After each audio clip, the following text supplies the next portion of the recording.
वीणा के तार तुम, मेरी तो आवाज तुम। वीणा के तार मेरी तो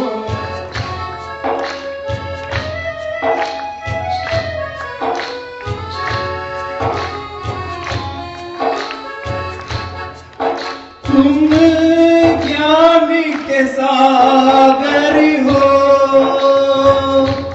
तेरी बूंद के प्यासे हम। तुम ज्ञान के सागर हो, त्याग तपस्या की तुम मूरत, तुम स्वामी तेरे दास हम। मन वीणा के तार तुम, मेरी तो आवाज तुम। मेरी तो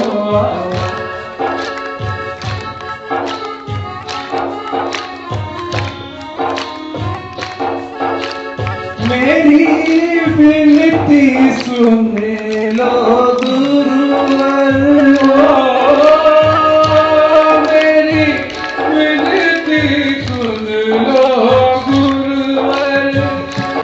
आज परम पूज्य वात्सल रत्नाकर 108 आचार्य श्री विमल सागर जी महाराज एवं 108 तपस्वी सम्राट संगति सागर जी महाराज के चित्र का अनावरण करेंगे।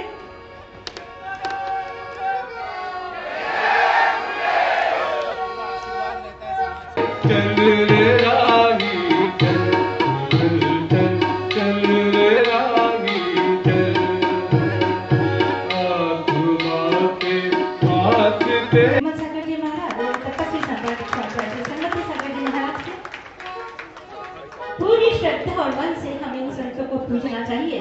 भगवान से दुआ करें कि हमारे गुरु का जीवन परमात्मा प्रेम से इतना रोशन हो जाए कि हर अंधेरा इनके पास आकर रोशनी बन जाए।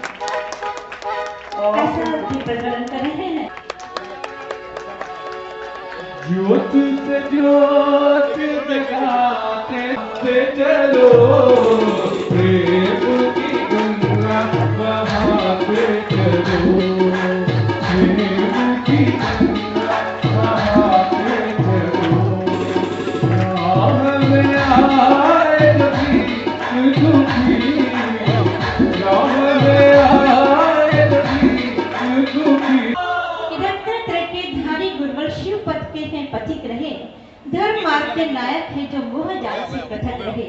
जिनने जग की असारता का चिंतन निज दिन साथ रहा, ऐसे गुरु के चरण कमल में मेरा झुकता पात रहा। परंतु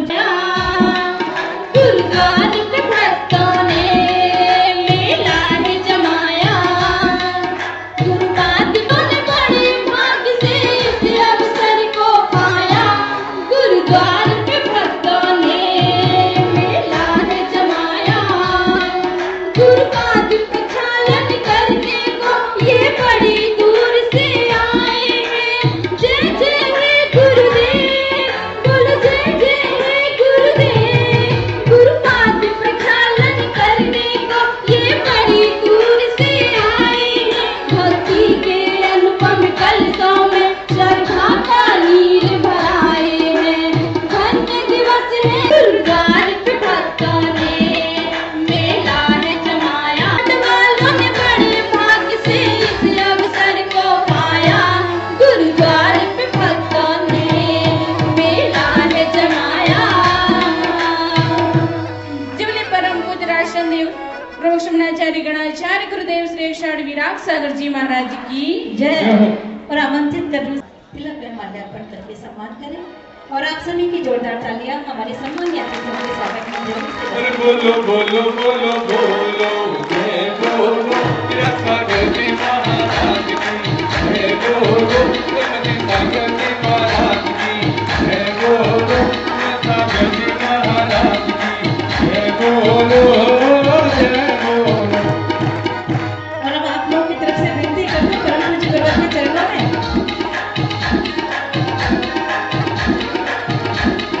गुरु तेरे चरणों में लाल छोड़ मेरो, जय बोलो सागर जी महाराज की जय। बोलो संगति सागर जी महाराज की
सामाजिक जैन जो वहाँ से पधारे हैं, दिगंबर जैन समाज के सभी सदस्यगण, साथ ही गुरु परिवार के सदस्यगण परम पूज्य गुरुवर को भेंट कर रहे हैं माँ जिनवानी।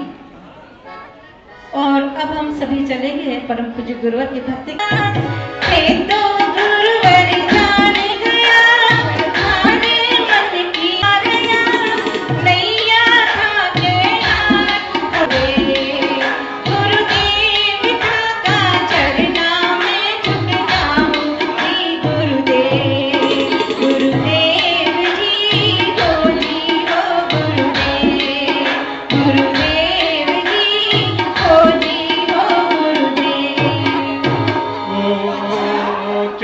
कमल गुरुवर कहे घूमा सब संसार, चरण कमल गुरुवर। परम पूज्य गुरुवर के चरण में हम सभी की ओर से पुनः पुनः नमोस्तु। समस्त आचार्य संख्य चरण में अस्तु, समस्त तारिका माताजियों के चरणों में वंदामि और समस्त छुल्लक छुल्ली की जाओ के चरणों में इच्छामि। एक बार पुनः मैं सभी आगंतुक अतिथियों का स्वागत करती हूँ और इसे तो आमंत्रित कर रही हूँ।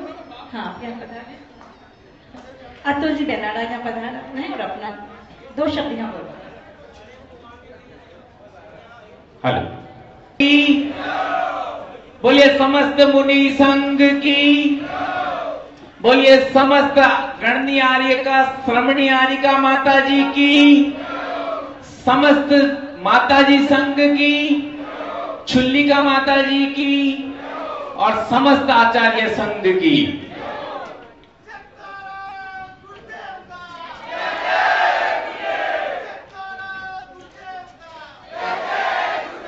परम पूज्य गुरुवर 4 जनवरी 2012 को आप लालसोट पधारे। लालसोट की धरा का वह प्रथम दिन था जो उस अनुपजाऊ भूमि में आप उस धरती में अपने आशीर्वाद का, अपने वात्सल्य का और अपनी आभा का जो धार्मिक बीज बोकर के आए हैं उसको सिंचित करने के लिए, उसको पल्लवित करने के लिए, उसको फलालित करने के लिए आपने अपने शिष्य रत्नों में से जो रत्न हमें प्रदान किया गुरुवर, परम पूज्य 105 विदुषी श्री माता जी, वो आपके शिष्य रत्नों में से एक ऐसी रत्न है जो अपने नाम को पूर्ण सार्थक करती हैं। वह विदुषी हैं, वह परम विदुषी हैं और आज आपके परम आशीर्वाद और पूज्य माता जी के आशीर्वाद से लालसोट की धरती धार्मिक, जैन धार्मिक रूप से और संपूर्ण धार्मिक रूप से उर्वरा है। जो बीज आप बो करके आए हैं वह पल रहा है, सिंचित हो रहा है और मैं विश्वास दिलाता हूँ वह वृक्ष बनेगा, फल देगा, छाया देगा और सदैव आपका आशीर्वाद हमें इसी प्रकार मिलता रहेगा। बोले परम पूज्य 108 विराट सागर जी महाराज की, बोले परम पूज्य 105 विदुषी श्री माता जी की।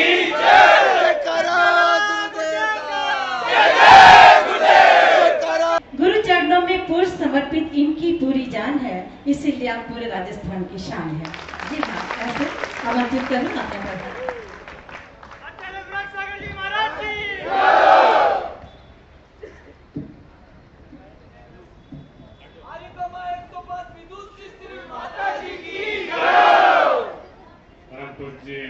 लालसोट निवासियों को आपके दर्शन करने का सौभाग्य मिला। हम लालसोट वासियों पर आपकी जनवरी में जब आप पधारे तो जिस तरह के आप संस्कार डालकर वहाँ आए, उन संस्कारों को लालसोट वासी आगे बढ़ाएंगे। मैं तो ये देखकर आश्चर्य हूँ कि उसके बाद से लगातार 25 साल से विधायक हूँ, आपके जाने के बाद जैन समाज में जो धार्मिक भावनाएं पड़ती, जिस तरह का संस्कार यहाँ पर पैदा हुआ, वो कैसे देखकर आपसे चकित हूँ ये कैसा बदलाव एक साथ आया। ये गुरुवर सब आपकी कृपा है, आपकी ये कृपा लालसोट वासियों पर बनी रहे। हमारे चतुर्मासा में लालसोट में माता श्री जी जो पधारी, जो आपकी परम शिष्या है, बहुत विदुषी है, मैंने उनका भी एक दिन प्रवचन सुना। मैंने जीवन में पहली बार ऐसे प्रवचन सुने। ऐसे हिंदुस्ती आशा को आपने चित्र बनाया। उसके राजकोट में 5 महीने रहने के राजकोट में आप आश्चर्य करेंगे महाराज, राजकोट में तो सबसे ज्यादा बारिश हो रही है। राजस्थान में भी बारिश हो रही है। आपके आशीर्वाद से जो लोग बारिश के लिए तरस रहे थे राजकोट के लोग, देखो बारिश रोज कभी भी रात में हो जाती है। जब चाहे तो बारिश हो जाती है। तो आपकी कृपा है। हम सब राजकोटवासी आपसे यही आशीर्वाद चाह रहे हैं कि आप ये आशीर्वाद आपका जो है वो हमारे ऊपर सदैव बना रहे।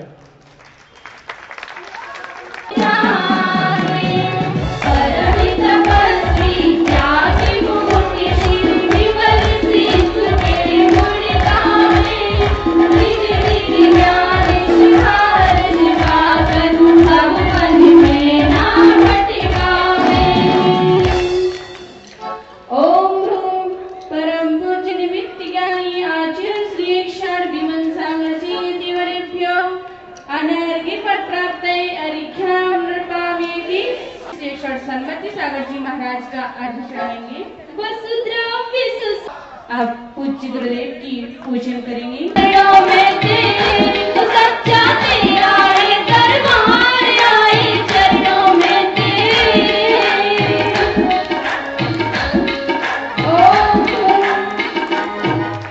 परम पूज्य राष्ट्रपति गणाचार्य श्री क्षण विराग सागर दिवन परम पूज्य राष्ट्रपति गणाचार्य श्री क्षण विराग सागर दिवन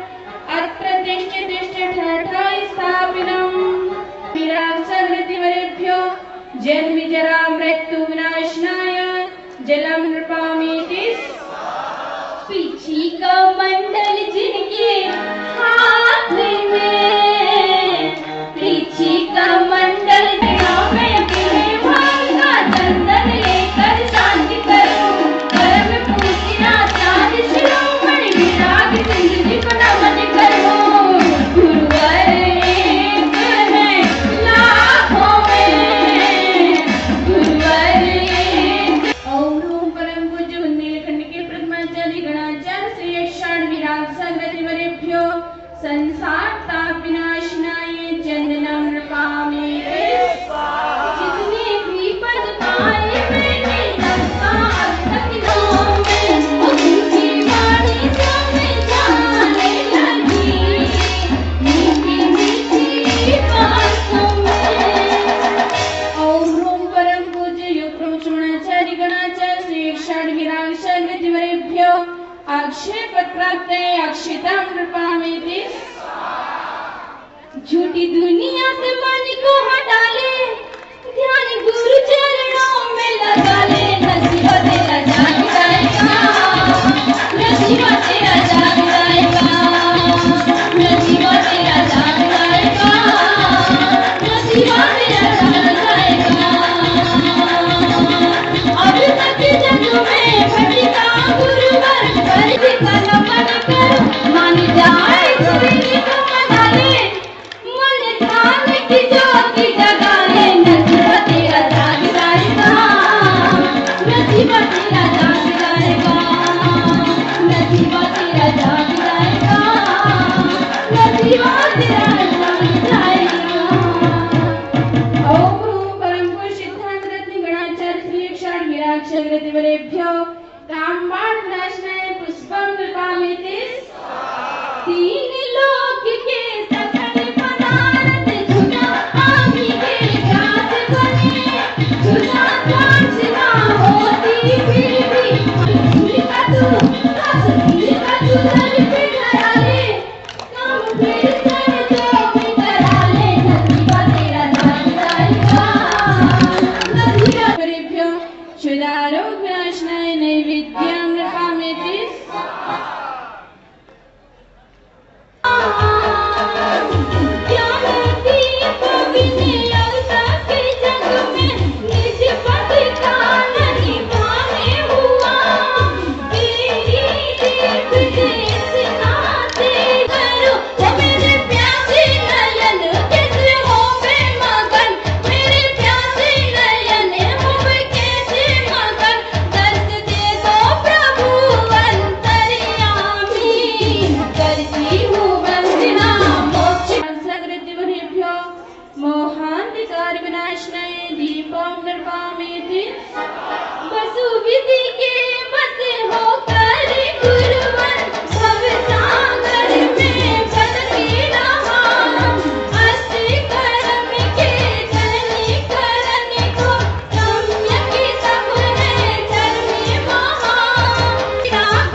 गुरुदेव श्री षाण विराग सगृतिवरेभ्यो अनर्घ्यपत्राप्तै अर्घ्यां नमामि।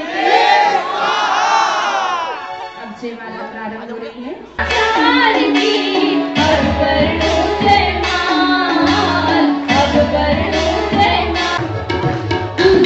भक्ति में मारो मन डोले, की भक्ति में मारो मन डोले। सम्यक श्रद्धा गुण का है जिससे मैं नित दूर रहा, मिथ्या भाव छोड़ नहीं पाया, दुखों से भरपूर रहा। ऐसी सम्यक निज निज का कर निज का मैं उद्धार करो, परम पूज्य आचार्य जिससे का साधन है। ऐसे बोधे भक्त पूर्ण मेरा तुम्हें अभिवादन है। तुमसे सत्य बोध को पाकर सिंहासन में गमन करो, परम पूज्य आचार्य शिरोमणि विराग सिद्धि को नमन करो। तो बोले बोले रे गुरुवर का जयकारा बोले, जयकारा बोले। गुरुवर की भक्ति में मारो रविंद्र की भक्ति मां, ऐसे सत्य चरण भाग सिद्धि को नमन करो। सब में सभी एक साधन है, कर में भस्म कर देता है। सारे दुख या शांति जगत की आप स्वयं हर लेता है।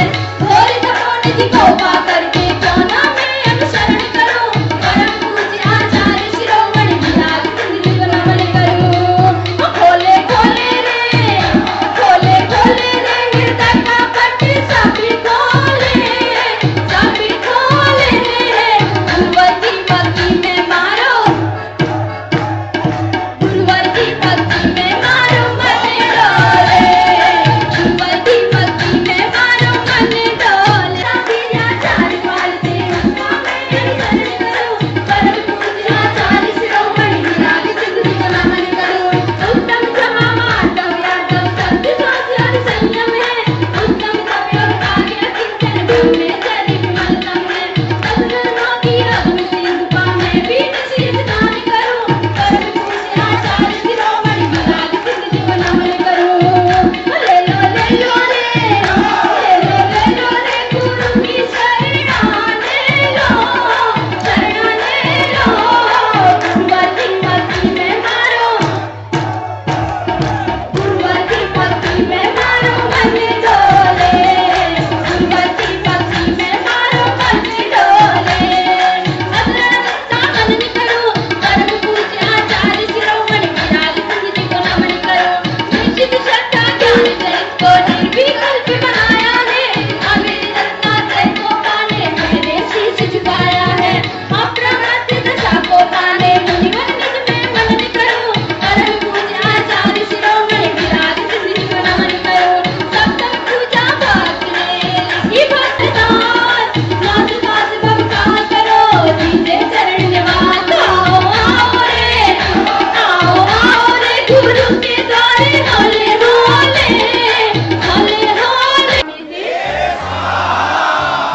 भूल चूक की सब माफ हो, मैं हूँ निपट अजान। एक ही भावना बस यही हो सबका कल्याण, हो सबका कल्याण। श्री गुरुवर की आशिका कीजे शीश चढ़ान, उनके साथ एक कदे उनसे दूर हो जाए, उनसे दूर हो जाए। परमात्मा प्रकाश की पावन निश्रा में योगिंदो देव अपने परमात्मा को कैसे जगाना चाहिए, अपनी सोई हुई आत्मा को कैसे जगाना चाहिए और परमात्मा के पथानुगामी कैसे बनाना चाहिए, यह बात यहां पहले ही दोहक छंद में बतला रहे थे। वे बतला रहे थे, जे जाया झाणगी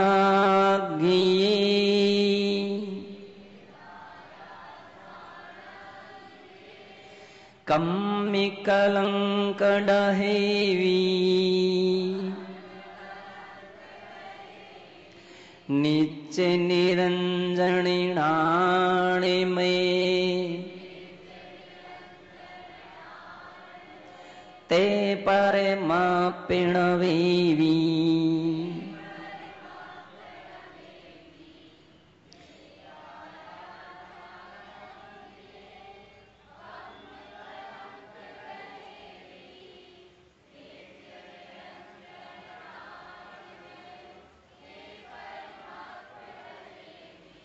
जिन्होंने अपनी ध्यान रूपी अग्नि से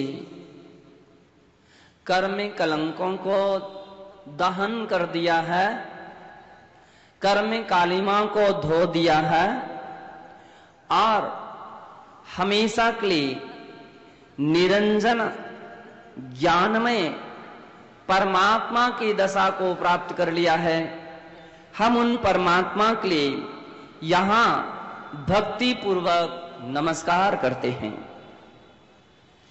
ध्यान एक वह अग्नि है जिससे कर्म दहन होते हैं और ध्यान एक ऐसी भी अग्नि है जिसमें व्यक्तियों के अच्छाइयां और गुण भी दहन हो जाते हैं। इसलिए आचार्यों ने प्रशस्त और अप्रशस्त, शुभ और अशुभ दो प्रकार के भेद कहे हैं। एक वह ध्यान है जो आत्मा के गुणों को छीण कर देता है, ध्वस्त कर देता है, जला देता है और उन ध्यानों के विषय में हम 2 दिन से समझ रहे थे, जिसका नाम आचार्यों ने अप्रशस्त ध्यान के अंतर्गत आर्तव ध्यान और रौद्र ध्यान कहा है। प्राय करके 24 घंटे अधिक से अधिक मात्रा में होने वाला प्राणी का अप्रशस्त ध्यान होता है। अप्रशस्त विचार होते हैं, अप्रशस्त परिणाम होते हैं और निरंतर उन अप्रशस्तता में ही व्यक्ति जीता है। प्रशस्त परिणाम बिरले ही किसी महापुरुष के लिए होते हैं, जिसके विषय में आचार्यों ने धर्म ध्यान और शुक्ल ध्यान कहा है। शुक्ल ध्यान के द्वारा महापुरुष कर्म कलंक डहे भी कर्म रूपी कलंकों को जला करके अपनी आत्मा के लिए परमात्मा बना देते हैं। बंधो, वह शुक्ल ध्यान इस कली काल में संभव नहीं है। इतना शुक्ल ध्यान इस कली काल में नहीं हो पाता है, लेकिन धर्म ध्यान तो होता ही है। धर्म के प्रति जो ध्यान रखा जाता है, धर्म का जो ध्यान किया जाता है, अपने परिणामों में से राग, द्वेष, मोह इत्यादि को हटा करके जो धर्म का ध्यान किया जाता है, उसे धर्म ध्यान कहते हैं। पूज्य आचार्य भगवान शिव कोटि महाराज कहते वो धर्म ध्यान है।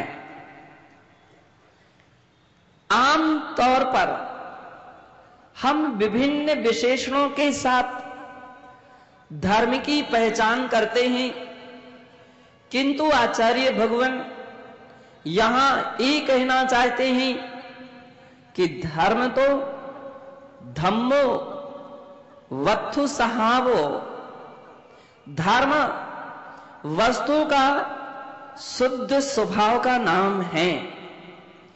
और जब हम इस दृष्टि से सारे विश्व में देखते हैं तो बंधो एकमात्र अखंड रूप में धर्म ध्यान दिखता है। चाहे वह आत्मा का स्वभाव आपके अंदर में ज्ञान, दर्शन, सुख, चारित्र, सम्यक दर्शन, ज्ञान, चारित्र आदि आदि गुण चाहे आपके अंदर में हो, चाहे और किसी भी अन्य प्राणियों में हो, पूज्याचार्य कहते हैं वह उसका धर्म है, वह उसका धर्म है। धर्म द्रव्य से अभिन्न रहता है, धर्म वस्तु से अभिन्न रहता है, धर्म अलग नहीं होता है। जैसे नीम का धर्म क्या है? कड़वापन, ये उसका धर्म है।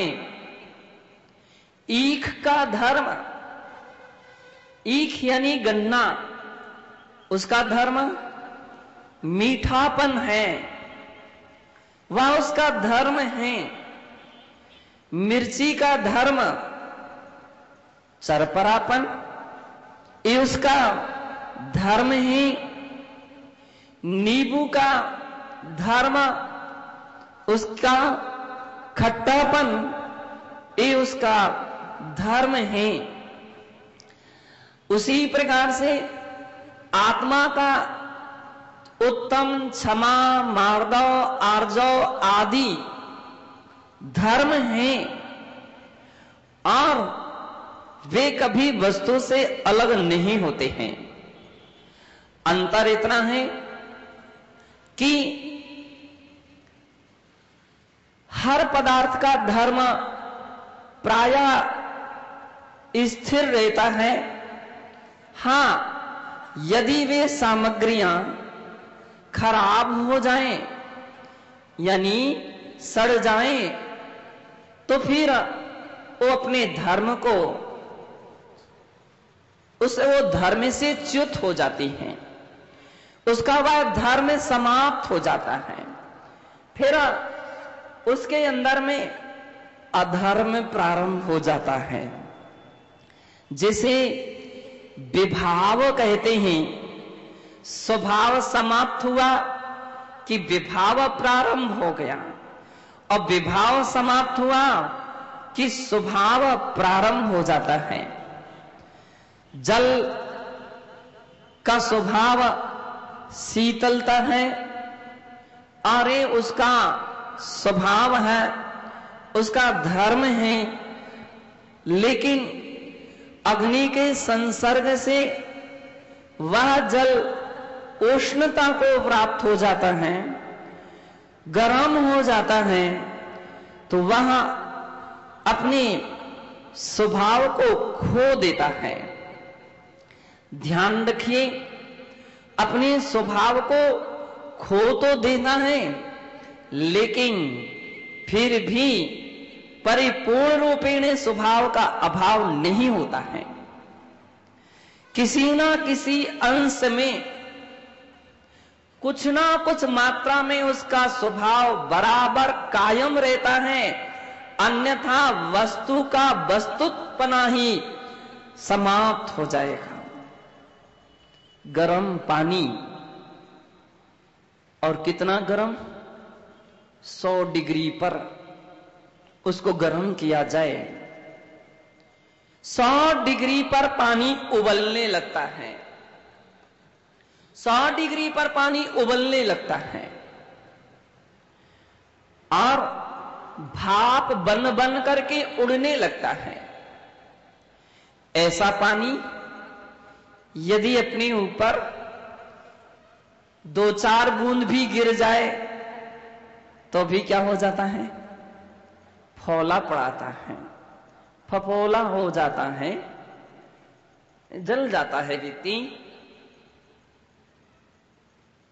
क्योंकि वो गर्म है। यदि मैं आपसे पूछूं कि उसके अंदर में शीतलता है कि नहीं? अब ऐसा उबलते हुए पानी में शीतलता है क्या? शीतलता तो अब नहीं रही। आपके विचार के अनुसार शीतलता नहीं रही, क्योंकि उबलता हुआ पानी है। लेकिन ध्यान रखिए, उबलते हुए पानी में भी शीतलता है।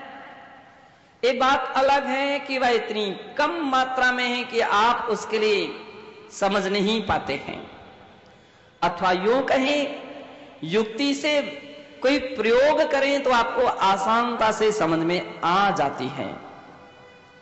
जब उस उबलते हुए पानी के लिए भी आग के ऊपर, जलती हुई आग के ऊपर डालते हैं तो क्या होता है? आग बुझती है कि और जलने लगती है? बुझ जाती है। आग बुझी है क्योंकि प्रतिरोधक शक्ति जल में है और वह जल अग्नि को बुझाने में सक्षम है, चाहे कितना भी क्यों ना उबलता रहे। ठीक इसी प्रकार से आत्मा में अनंत अनंत आत्मा के धर्म हैं, आत्मा का गुण है, आत्मा के स्वभाव हैं। वे विभाव दशा को समय समय पर संसारी आत्मा के सारे धर्म, स्वभाव, विभाव दशा को प्राप्त हो रहा है। कर्मों के कारण, कहीं संगति के कारण, कहीं परिस्थिति के कारण, कहीं ना कहीं एक ऐसी स्थिति होती है कि जिसके कारण हमारे वे स्वभाव विभाव रूप में बदल जाते हैं और विपरीत रूप में नजर आने लगते हैं। लेकिन ध्यान रखिए, फिर भी स्वभाव रहता है। प्रायः करके शेर जैसे प्राणियों के लिए, भालू जैसे प्राणियों के लिए, बिसेले, कोबरा, नाग जैसे प्राणियों के लिए क्रूर कहते अपन सभी, क्रूरता रहती है। किसी के ऊपर आक्रमण कर दें तो उसको बिल्कुल छोड़ते नहीं हैं, बिल्कुल नहीं छोड़ते हैं।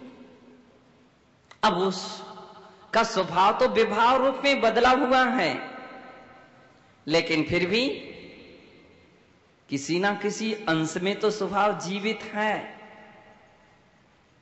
कि वे दूसरों के ऊपर क्रूर हो सकते हैं, लेकिन अपने बच्चों के प्रति क्रूर नहीं हो सकते हैं। वे अपने बच्चों के प्रति क्रूर नहीं हो सकते हैं।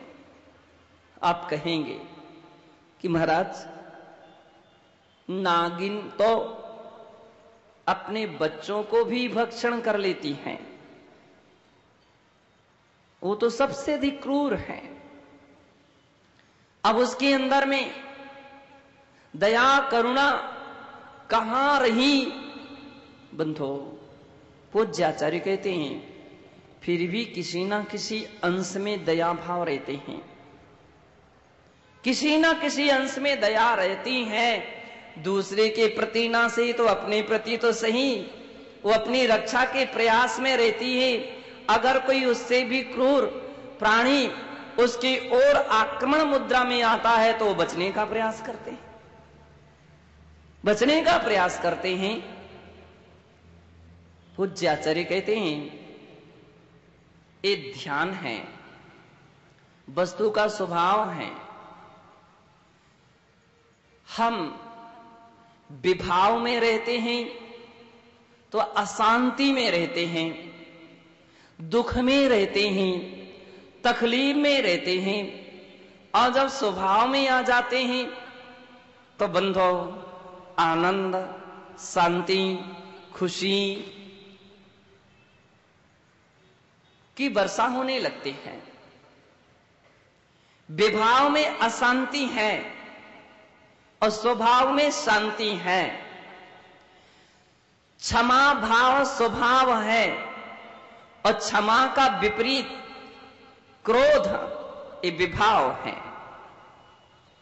क्रोध विभाव है।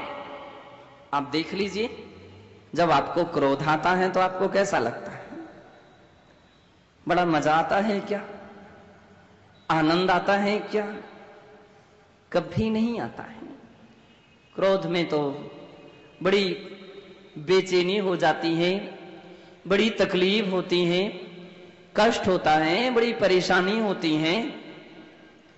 और जब क्षमा में आ जाए आप तो बड़ा आनंद आने लगता है, बड़ी शीतलता का अनुभव होने लगता है, खुशी होती है। यानी स्वभाव में आनंद है और विभाव में दुख है, विभाव में वेदना है।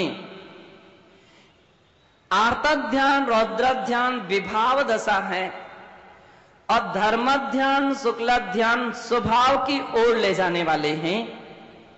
वे स्वभाव का परिज्ञान कराते हैं।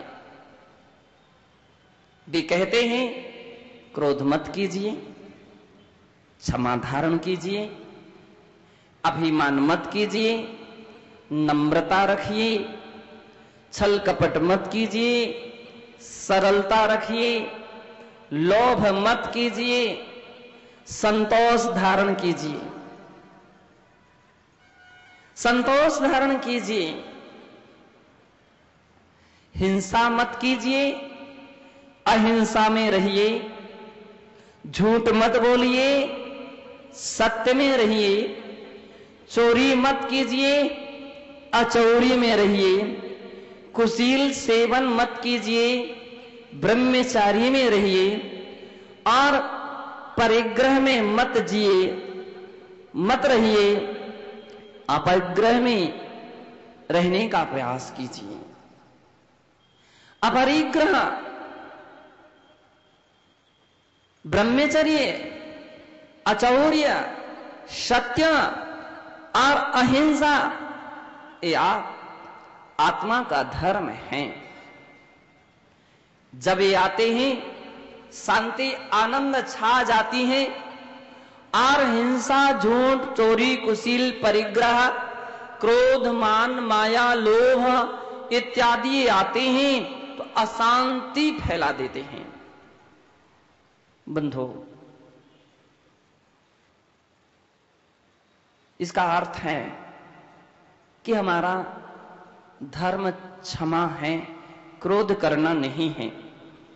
लेकिन अब प्रश्न खड़ा है, ये क्रोध कहां से चला आ जाता है? कोई भी व्यक्ति क्या क्रोध को चाहता है? क्या नहीं चाहता है, लेकिन फिर भी क्रोध आ जाता है। कोई अभिमानी बनना नहीं चाहता है, लेकिन फिर भी अभिमान आ जाता है। छल कपट करना नहीं चाहता है, लेकिन उसके लिए करना पड़ जाता है। लोभ चाहता तो नहीं, लेकिन वो प्रारंभ हो जाता है। क्यों? पूज्याचार्य कहते हैं जब व्यक्ति स्वभाव को छोड़ता है, स्वभाव को भूलता है, तो विभाव अपना स्थान जमाना प्रारंभ कर देता है। स्वभाव का विनाश जैसे जैसे होने लगता है, विभाव अपना स्थान जमाने लगता है। स्वभाव की शक्तियां जैसे जैसे कमजोर होती होती जाती हैं, विभाव उतना उतना शक्तिशाली होता चला जाता है। जब हमारी क्षमा की ताकत क्षीण होने लगती है, तभी क्रोध की ताकत बढ़ना प्रारंभ होती है। बंधु, ध्यान रखिए, क्षमा यदि आपकी शक्तिशाली रहेगी तो क्रोध कभी वहां आ ही नहीं सकेगा। यदि अष्टापद सामने बैठा हो तो शेर की ताकत नहीं कि वह उसके सामने आ जाए, क्योंकि शेर अष्टापद से डरता है। शेर अष्टापद से डरता है, उसको उससे भय है। बिल्ली सामने बैठी हो तो चूहे की ताकत नहीं है कि उसके सामने से निकल जाए, क्योंकि उससे डरता है। और कुत्ता सामने बैठा हो तो बिल्ली की ताकत नहीं कि वहां से निकल सके। एक बार ये फिर भी संभव है, लेकिन बंधो क्षमा के सद्भाव में क्रोध और क्रोध के सद्भाव में क्षमा, ये 3 काल में संभव नहीं होती है। जैसे प्रकाश के सद्भाव में अंधकार और अंधकार के सद्भाव में प्रकाश नहीं हो पाता है, उसी प्रकार से स्वभाव के सद्भाव में विभाव और विभाव के सद्भाव में स्वभाव नहीं हो पाता है। आवश्यक है कि उसके लिए अपनी शक्ति को मजबूत करना। स्वभाव की शक्ति मजबूत है, हमारी ताकत पूर्णतः स्वभाव में लगेगी तो विभाव आगे कदम नहीं बढ़ा पाता है। जिसने बिल्कुल कमर कस के रख ली है कि किसी भी हालत में मुझे क्रोध करना ही नहीं है, और बिल्कुल दृढ़ता से संकल्प लेकर के बैठ गया है, उसके सन्मुख कितना भी क्रोध को उत्पन्न करने वाली सामग्रियां आ जाएं, लेकिन बंधो वे उन्हें विचलित नहीं कर पाती हैं। वे विचलित नहीं कर पाती हैं क्योंकि उनकी क्षमा की ताकत मजबूत है। किसी योगी के लिए जो क्षमा की साधना में बिल्कुल संलग्न है और उसके सामने आकर के कोई व्यक्ति अपशब्द बोलने लग जाए और कहे, कुछ पागल कह दे, ये तो पागल आदमी बैठा हुआ है यहां, ये पागल है, संत खुश हो जाते हैं। वाह, सत्य कहा तुमने, बिल्कुल सत्य कहा। हम पागल नहीं तो और कौन हो सकते हैं। इतनी त्याग और तपस्या आखिर में जो कुछ भी किया है, पागल पने के लिए ही तो किया है, पागल पने के लिए। आप सोचेंगे ऐसा कैसे कहते हो, ये उनका सोच है। क्रोध के ऊपर वे पानी डाल रहे हैं, उस क्रोध अग्नि के ऊपर पानी डालते हैं और विचार करते हैं पागल बना कोई खराब नहीं है। पापम गाल्यतीति पागलः, जो पापों को गलाए, हम पापों को ही तो गलाने के लिए इस साधना में आए हैं, हम उसको ही तो धोने के लिए आए हैं, उनको ही तो नष्ट करने के लिए इस तरह त्याग तपस्या कर रहे हैं। बंधो, ऐसी शक्ति जिसके पास है तो फिर विभाव हाथ जोड़ लेता है, विभाव हाथ जोड़ लेता है। फिर उसकी ताकत नहीं रहती है कि अब अपना कोई अस्तित्व दिखाएं। महात्मा गांधी के लिए किसी ने एक तमाचा लगाया, उन्होंने दूसरा गाल किया, उसने दूसरा तमाचा लगाया। गांधी जी ने फिर तीसरी बार गाल किया, तो अब की बार तमाचा नहीं लगा। अभी तो क्या हुआ, उसने हाथ जोड़ लिए। तमाचा लगाने वाले ने हाथ जोड़ लिए और चरणों में पड़ गया। पूज्य आचार्य श्री महावीर कीर्ति जी मुनि महाराज के विषय में उल्लेख मिलता है कि एक बार किसी शराबी ने उनके ऊपर कुछ ऐसा आतंक कर दिया लाठी का प्रहार कर दिया और संत तो नहीं कुछ कर सकते हैं, महाराज गिर पड़े। योग इतना अच्छा था कि सामने से पुलिस गाड़ी कहीं दूसरी जगह जा रही थी, वो आ गई। अब पुलिस अफसर ने देखा तो लोगों के लिए बंदी बना लिया और महाराज से अपनी क्षमा मांगती हुई प्रार्थना की कि मुझे आज्ञा दीजिए, जो आप दंड कहेंगे वो इन लोगों के लिए दंड दिया जाएगा। महाराज ने कहा, मेरी आज्ञा का तुम पालन नहीं कर पाओगे। बोले, नहीं करेंगे, जो आप कहोगे वो दंड देंगे। महाराज कहते हैं, इनको छोड़ दिया जाए। महाराज कहते हैं, इनके लिए छोड़ दिया जाए। ये नशे में थे इसलिए उनको होश नहीं था, इनके लिए ज्यादा उस समय ज्ञान नहीं था, इसलिए ऐसी गलती कर ली। अब भविष्य में ऐसी कभी नहीं करेंगे। बंधो, वे जितने लोग थे सारे के सारे महाराज के चरणों में गिर पड़े। धन्य है आपके लिए। और उस दिन से तो वे उनके ऐसे अनन्य भक्त बन गए कि प्रति वर्ष चातुर्मास के समय वे महाराज के दर्शनार्थ जाया करते थे। रोज रोज 10-10, 20-20 पैसे जोड़ जोड़ करके वह अपना टिकट खर्चा निकाल लेते थे और साल में एक बार जाते थे। बंधो, ताकत सबसे अधिक सत्य ये है, क्षमा की होती है, स्वभाव की होती है। चूंकि हम उसको जानते नहीं हैं, जानने का प्रयास नहीं करते हैं, और तो क्या उसका सम्यक प्रयोग नहीं कर पाते। हमारे पास कोई तरीका नहीं होता, उसका इतना ज्ञान नहीं होता, तो बंधो शक्तिशाली क्षमा भी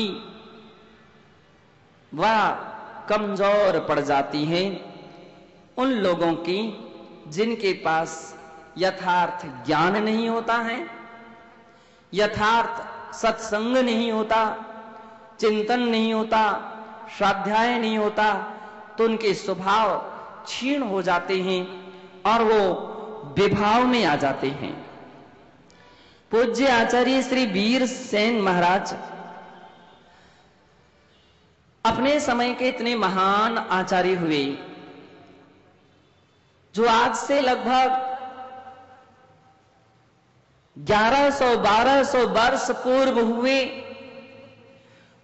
और उन्होंने धवला टीका लिखी आद्य ग्रंथ सठखंडागम के ऊपर, और लगभग 72,000 श्लोक प्रमाण केवल एक आचार्य महाराज ने वो टीका लिखी। वे आचार्य जिनके विषय में महापुराण में जिनसेन लिखते हैं कि यदि किसी को तत्व के ऊपर संशय हो, भगवान के वचनों पर संदेह हो, तो वह वीरसेन आचार्य से जाकर के मिले। उन्हें कलिकाल सर्वज्ञ कहा है। तत्व की व्याख्या, तत्व की विवेचना प्राणी जगत के लिए वे हित के विषय में करते थे, कल्याण के लिए करते थे। वे धवला पुस्तक 13 में लिखते हैं कि आगम उपदेश जिनाज्ञा के अनुसार जो निसर्ग से जिन भगवान के द्वारा कहे गए पदार्थों में श्रद्धा रखता है, वह धर्माध्यान का पहला चिन्ह है। केवल श्रद्धा रखना, केवल विश्वास रखना कि भगवान कभी भी किसी के अहित के विषय में कुछ नहीं कहते हैं। भगवान जो कुछ भी कहते हैं प्राणी के हित के लिए कहते हैं, कल्याण के लिए कहते हैं, हर जगत प्राणी की उन्नति और उत्थान के लिए कहते हैं। केवल जैनों के लिए ही नहीं अपितु मानव मात्र के लिए कहते हैं, और मानव मात्र के लिए ही नहीं प्राणी जगत के लिए कहते हैं। चाहे वे पशु पक्षी भी क्यों ना हो, देव और देवियां भी क्यों ना हो, सभी के कल्याण के लिए उनके उपदेश हुआ करते हैं।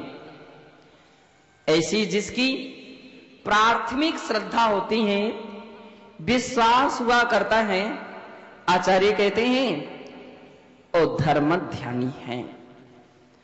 किसी के लिए कुछ भी ज्ञान ना हो, केवल इतना ही हो, तो इसके लिए धर्म ध्यान के 10 भेदों में एक आज्ञा नाम का ध्यान, आज्ञा नाम का धर्म ध्यान कहा है कि केवल जो कहा है वो सत्य है।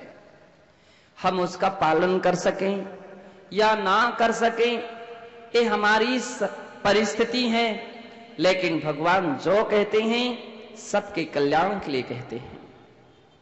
ऐसी श्रद्धा होना, ऐसा विश्वास होना, पूज्य आचार्य कहते हैं वे, उसका नाम धर्म ध्यान है। बीतराग प्रभो, अरहंत प्रभो प्राणी जगत के हित के विषय में कहते हैं वो धर्म ध्यान है, और कहते हैं जिन और साधुओं के विषय में, जिन साहु गुण कीर्तन प्रशंसनीय विनय दणानि संपन्ना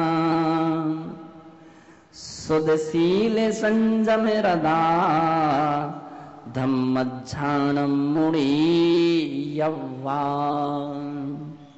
कहते हैं जिन, जिनेन्द्र, जिन्होंने राग देश काम क्रोध मोह माया आदि आदि अष्ट कर्मों को जीत लिया है, उसे जिन कहते हैं। जिसने राग देश कामादिक जीते सब जग जान लिया, मोक्ष मार्ग सब जीवों को मोक्ष मार्ग का निष्प्रह हो उपदेश दिया। बुद्ध वीर जिने हरिहरा ब्रह्मा, या उसको स्वाधीन कहो, भक्ति भाव से प्रेरित हो यह चित्त उसी में लीन रहो। कहते हैं जिसने राग द्वेष कामादिक काम क्रोध मोह इसको जीत लिया है, इसलिए वे जिन कहलाते हैं। वे जिन कहलाते हैं, वे वीर कहलाते हैं। प्राणी जगत के लिए वे मोक्ष मार्ग का हितकारी उपदेश देते हैं। वे विश्व के समस्त चराचर पदार्थों के लिए एक साथ जानते हैं, इसलिए सर्वज्ञ हैं, वीतरागी हैं और हितोपदेशी हैं। ये 3 लक्षण जिनमें पाए जाते हैं वे सभी के सभी जिन हैं। हम नामों में विवाद करने लगते हैं, लेकिन आचार्य कहते हैं व्यक्ति के लिए नहीं, व्यक्तित्व के लिए पकड़ना चाहिए। शरीर नहीं, आत्मा पकड़ में आना चाहिए, क्योंकि शरीर पकड़ोगे तो शरीर तो पुद्गल है, यहां का यहां ही रह जाएगा, हमारे पकड़ में कुछ भी नहीं आ सकेगा। आकार प्रकार नहीं, अपितु परमात्मा शक्ति को देखना चाहिए कि जिसमें वीतरागता, सर्वज्ञता, हितोपदेशिता, ये तीन बातें हैं, फिर वह कोई भी क्यों ना हो, बुद्ध हो, वीर हो, हरि हो, हरि यानी शंकर हो, ब्रह्मा हो, बुद्ध वीर जिन हरि हर ब्रह्मा, या उसको स्वाधीन कहो, भक्ति भाव से प्रेरित हो, यह चित्त उसी में लीन हो। कोई भी नाम क्यों ना हो, भगवान के नाम तो एक नहीं अनेक अनेक होते हैं। ना जाने संसार में कितने प्राणी हैं, कोई किसी नाम से उन्हें पुकारता है, कोई किसी नाम से पुकारता है। शास्त्रों में सहस्त्र नाम आए हैं, जिन सहस्त्र नाम 1008 नाम भगवान के होते हैं, और मेरी दृष्टि में 1000 ही क्या कई हजार भी नाम हो सकते हैं। आप जिन्हें भगवान महावीर के नाम से पुकारते हैं, कोई उन्हें भगवान राम के नाम से भी पुकार सकता है। जिन्हें आप राम के नाम से पुकारते हैं, कोई उन्हें बुद्ध के नाम से भी पुकार सकता है। जिन्हें बुद्ध के नाम से आप पुकारते हैं, कोई ब्रह्मा के नाम से पुकार सकता है। बंधो, नाम के विकल्प नहीं होना चाहिए, लक्षण सही होना चाहिए, वो समझ में आना चाहिए, वो पकड़ में आना चाहिए। तो आचार्य महाराज ने जिन यह एक ऐसी संज्ञा दी है कि जिससे आप सभी जैन कहलाते हैं। जिनको जो मानता है, जिनेन्द्र ही जिनके देव हैं, वे जैन। और जब हम ऐसा देखते हैं तो सारा विश्व हमें जैन के रूप में ही नजर आता है। सारा विश्व जैन के रूप में ही नजर आता है, क्योंकि कौन सा ऐसा व्यक्ति हो जो जिनको ना मानता हो। जिन शब्द तो एक सामान्य हो गया, इस विशेषण कुछ भी नहीं लगाए गए। हम महावीर जिन कह देंगे तो केवल एक ही भगवान आ जाएंगे, राम जिन कह देंगे तो एक ही आ जाएंगे। केवल जिन संज्ञा दे दी है, अरहंत संज्ञा दे दी जाए तो बंधुओं विश्व के सभी बीतरागी, सर्वज्ञ और हितोपदेशी समाविष्ट हो जाते हैं। इतना विशाल हृदय केवल जिन शब्द का है। जिन साहू और साधु का अर्थ है जो रत्नत्रय की आराधना करते हैं, साधना करते हैं, आत्म कल्याण के लिए जीते हैं, मोक्ष को पाने के पथ पर चलते हैं।